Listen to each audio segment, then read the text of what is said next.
इथे मी हे 2 प्रकारचं भोपळा वापरून छान असं सांबार बनवलेलं आहे. ते सांबार भोंडा, इडली, वडा कशासोबत पण खाऊ शकतो. तूर डाळ, मसूर डाळ समप्रमाणात घ्यायचं आहे. दोन्ही पण प्रकारचे भोपळे कापून घ्यायचे आहेत.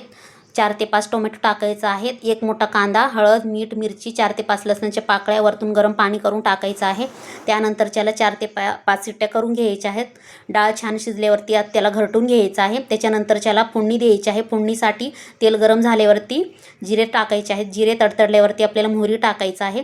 त्याच्यानंतर त्याला आपल्याला काय करायचं आहे, कढीपत्ता टाकायचा आहे. त्यानंतर 1 मोठा लांब कांदा टाकायचा आहे. त्याच्यात कांदा थोडंसं लाल झाल्यावरती हिरव्या मिरच्या टाकलेल्या आहेत इथे मी.